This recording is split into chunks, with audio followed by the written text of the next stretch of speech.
Welcome back everyone to my Let's Play of Final Fantasy II for the Nintendo Famicom system. Last episode, the Dreadnaught was completed and took off and on a path of destruction.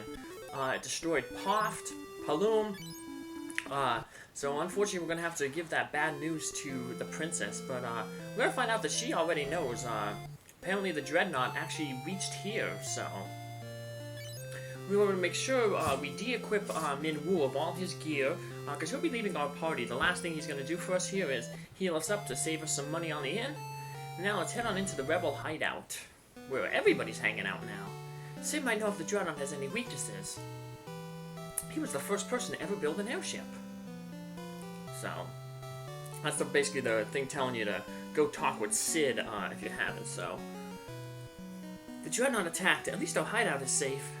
Everyone who was outside is dead. If we don't destroy the Dreadnaught, more people will die. We'll stay here and hold out until you return. The Dreadnaught attacked Altair. Unfortunately, the hideout is unscathed. The townspeople have taken refuge here. Yeah, so she already knows, so. Uh-oh. I called it. Obviously, the task was more than you can handle. Well, that guys are just so optimistic. They finally finished the Dreadnaught. Many were hurt by the Dreadnaught's attack. My father's conditioning is worsening from all of the stress. Is there nothing you can do, Minwoo? It is my duty to ease the pain of the wounded. I shall remain here to watch over the king. I take my leave of you. Fess, waste no time in destroying the Dreadnaught. And Minwoo leaves our party. Unfortunately, it's going to take a long time for us to actually go destroy the Dreadnaught. Do we stand a chance against the Dreadnaught? So, the reason we had to talk with Sid was to learn that keyword sunfire. I'm going to have to talk with the king and the princess then with it, so the king is not doing well. The king is severe, there's little I can do. Every 3 years they celebrate a festival of flame in Kashuan. The sunfire is passed to Egil's Torch while its brazier is cleaned. Sid gave all he had for his airship, his rank, his honor, his family, everything. The Dreadnaught is a massive airship. It's likely they function similarly. Now let's talk with the king. Many perished in Dreadnaught's attack. Perhaps you should surrender. Scott sealed the gates of Kashuan Keep to protect the sunfire in case they were defeated in battle. You will need the goddess bell to break the seal. So let's learn goddess bell. We can ask about the goddess bell. The whereabouts of the bell are known only to the Kashuan royal family. Now we can go on. Talk with Minwoo. Gordon knows where the bell is kept, but I haven't seen him lately. Someone close to Scott or Gordon may know where to find it. Well, we know that Hilda was very close to Scott because they were engaged to be married. So let's go talk with Hilda. We'll give her that keyword, the goddess bell. She'll point us in the right direction, hopefully. My father's condition is improving thanks to Minwoo. I heard Scott and Gordon mention the bell. The gates of Kashuan Keep can open only to the voice of a Kashuan or the sound of the bell. The bell rests deep within a cavern on the snow plains. You plan on going there? If only Gordon were here, there would be no need for you to risk such danger. Josef knows the snow plains like the back of his hand. You should seek his counsel. And, Josef is the guy I remember back in Salamand. We rescued his daughter Nellie. So, looks like we're heading back up to Salamand to go, see Josef.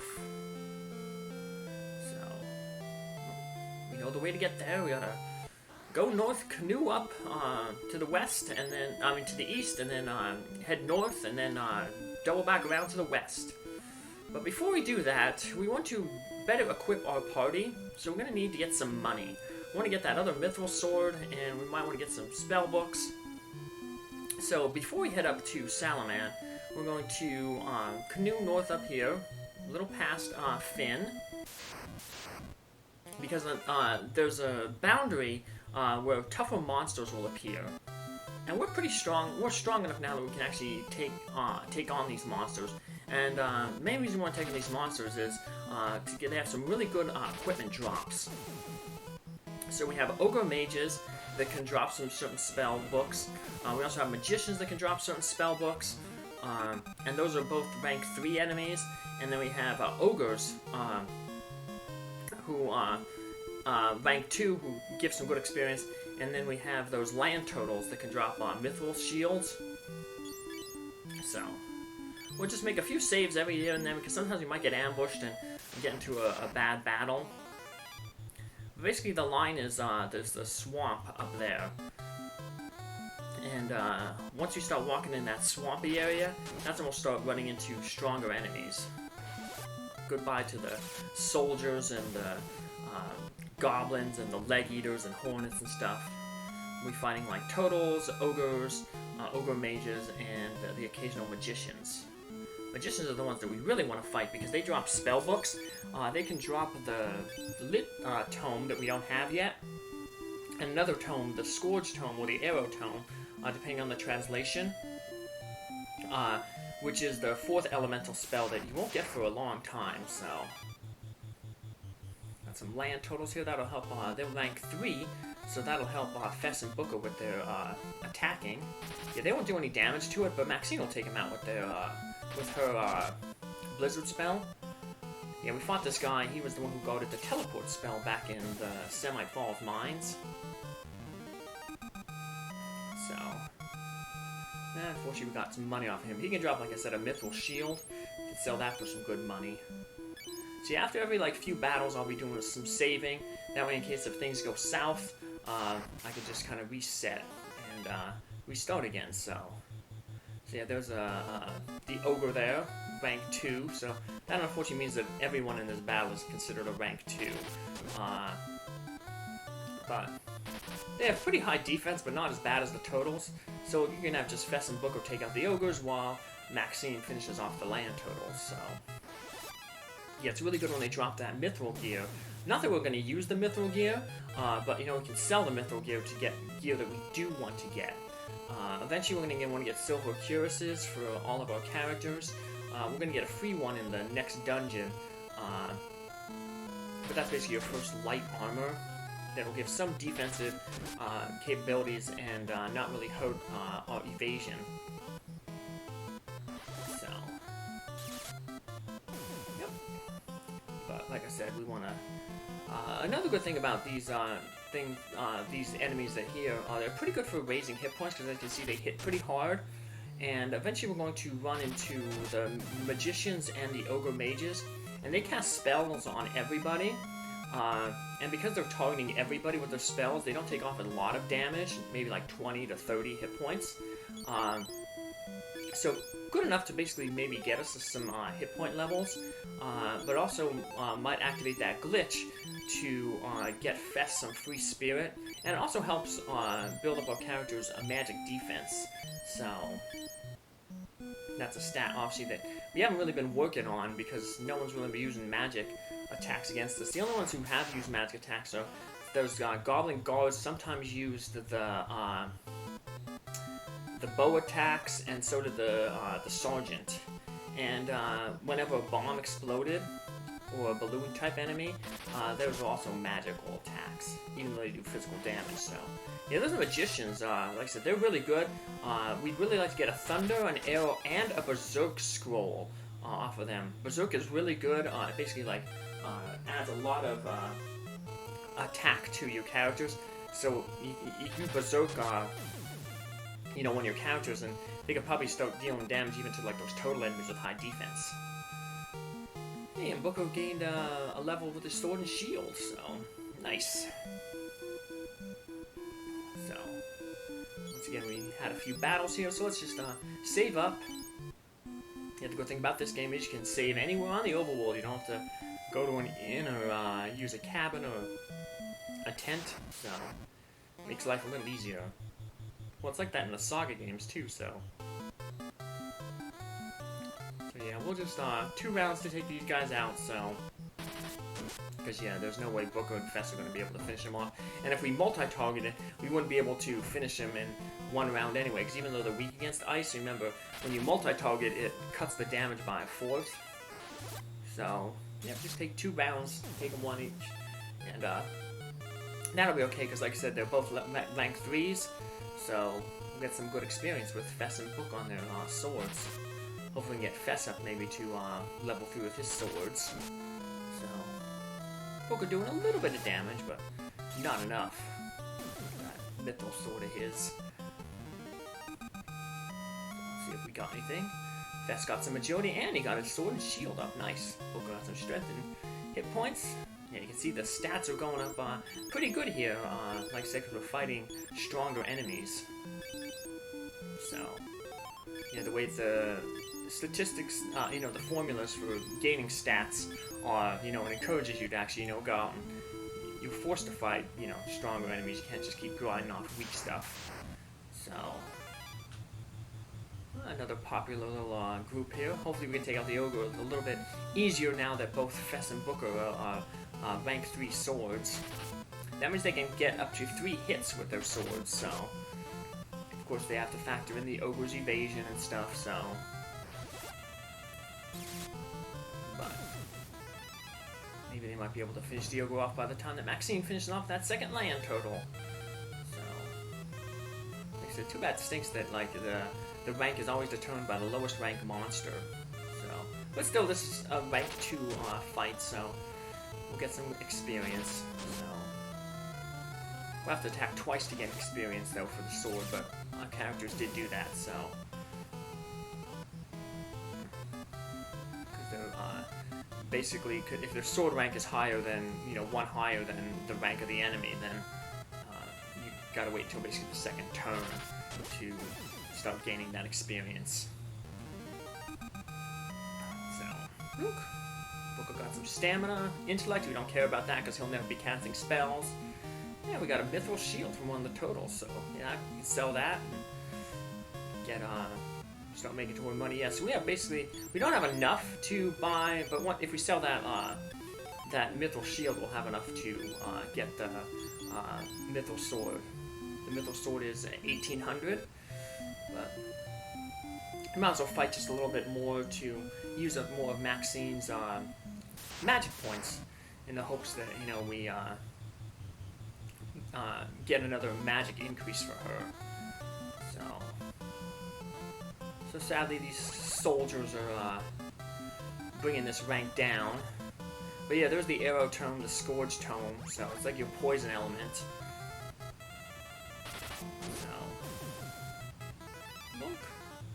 Like I said, it would be nice if the magician dropped one of them. So, because like I said, that spell is not available for quite some time.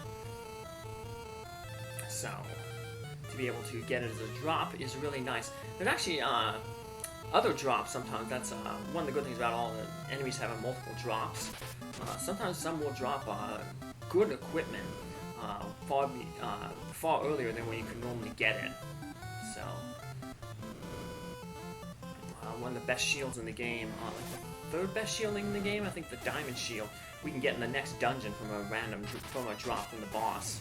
And then the boss monster in the next dungeon after that becomes a random encounter. So yeah, you can farm some really good close to endgame equipment early in the game. So that'll really help without the evasion, because each shield kind of gets a little bit better. Like buckler might gain 1 point of evasion, then multiplied by your rank and shield. And then like the bronze is like 2, and then gold is 3, and then so forth and so on. I think diamond's up to like 7. So I don't have the numbers right in front of me, but the more expensive and the shield, the better, the higher its evasion is. So, and of course your rank and shield affects that too. So. Alright. So yeah, this is basically just a small little bit of grinding that we're doing, and like I said, it's mainly just for that money. We want to get Fess that better sword of his. So, we wouldn't necessarily have to do this if we were both looking for swords, because the next dungeon is going to have like a few mithril items. There'll be like a mithril spear, I think a mithril cane for free. So if you're working on those items, or those weapons, you wouldn't have to grind to get the money to buy, you know, a second mithril sword. But because I'm choosing to go with 2 sword wielders, that's the way we're going here. So, alright, there's the the ogre magician there. So the ogre mage. And he can drop a few decent things as well. So unfortunately though, he's using that annoying annoying sleep spells, putting us to sleep here, so try to take him out with Maxine and stuff so he doesn't keep putting us to sleep and stuff. Yeah, so even if you have characters in the back row that haven't been working on their hit points, we're going to run into enemies like the Magician and the Ogre Mage here that will cast spells that will hit characters in the, in the back row to give them some hit point gains, so that's nice. And now we just finish off these ogres. They look a lot more intimidating than the ogres in Final Fantasy 1. So I definitely like the sprite work in this game, so there's something appealing about old Nintendo games, the little graphics. They're simplified and they withstand the test of time. Like early 3D graphics, like you look at some like early PlayStation, Nintendo 64 games, they look, you know, kind of terrible because, you know, it's new hardware, new things, but, you know, the little art, you know, the pixel art, it always just seems to stand the test of time, so. Not necessarily the prettiest, not the most realistic, but, you know, they hold up, so. Just what people can do with the little pixels. The detailed shading, you can see the muscles rippling on that ogre. Probably do good in like bodybuilding. So looks pretty yoked, pretty jacked. I am not trying to do that as an old man. I'm trying to lose weight and lose that slow down metabolism, loss of testosterone that I have as a man over 40. So, alright, well, let's head on back to heal ourselves up. We're gonna have to stop at Tia there. That town's pretty much been ignored by us. But we're gonna stop here because this is where we can get that mithril sword. Poft and Paloom have other mithril gear to buy. We're eventually gonna want to buy a mithril bow there. For future characters to use, but that's a low priority. So yeah, you basically give your characters that swap in and out. They're basically the lowest priority because obviously they're swapping in and out, you know. But all right, more goblins. They were semi-rich goblins. Alright, let's sell off that gear, and then we're going to buy that mithril sword. Finally, Fess will get an upgrade. So remember, the guy on the right is the one who sells the mithril stuff. So, yeah, we actually have enough that we don't even have to sell off our stuff, but like I said, we're going to want to buy some other things, so let's get that mithril sword up there. Increases attack. You might notice that your attack is higher if you don't have a shield. And that's because, like, your character's swinging the sword with both hands, so they deal more damage. It's kind of like the Knight double grip ability in Final Fantasy V. But then when you equip the shield, of course, then so if you might notice that sometimes your attack drops if you equip a shield. That's why. It's kind of like they have that built-in double grip. But you get it's better to just have that shield equipped too. Thought about saving there, but I still got some, I still got, a little bit of magic points I can, probably, make it to another inn. So, I'm gonna want to buy, eventually we're gonna want to buy some ethers, but we don't have enough money for them yet, so might have to do a little bit of a grind then, to get the money for the ethers, because the next dungeon is pretty long, so we're gonna want to get, like I said, that ether for, Maxine, so that she can use her magic throughout the entire dungeon. Another battle with more goblins. Will they be rich? Let's see, last time we fought 3 goblins, we got 62 gold, so... sometimes the goblins are running. The goblins, like I said, like the Final Fantasy 1, enemies have morale stat. But since we don't have levels, the morale is more based on your current total hit points that you have. So if we were at max hit points, they may run. But if we're kind of beaten down, I guess they look at us and they're like, oh, those guys are beaten up pretty bad, we can take them, you know. So it's not dependent on your max hit points, it's dependent on how many hit points you currently have. So that's why you may see sometimes goblins run right away, sometimes they stick around. So take our little boat here. Let's get into another fight or two here to use up the last of Maxine's magic points, because she can only have one more casting of spells, and we're going to definitely get into more than one fight on our way to Salamand, so might as well use up that magic point right here, and then we can heal up at the Poft Inn here, and then we can head to good old Salamand to go talk with Josef, who knows the snow plains like the back of his hand. Well, I guess that makes sense, because Salamand is, if you notice when we get to Salamand, there's the snow plains are right above the Salamand. It's that white little thing. And I guess it must be coded like a river tile or a sea tile, because you can't enter. The entrance to the snow plains is readily accessible, but you can't step onto those tiles. Like that one person in Salamand said, you need a snowcraft, and Josef has a snowcraft hidden somewhere. So, something about that blue stone in the Semite Falls mines. So, I'm just gonna have Maxine flee. She has low agility, so I figure, like I said, Fess and Booker should go before her.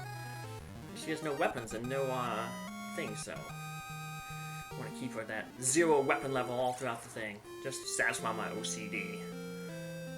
So let's stay here at the inn, heal ourselves up, and then that way we'll be ready to tackle the trip to Salamand, which isn't that far away, but still, it's far enough away that we want to have some magic points available. So we'll pay for our boat trip now.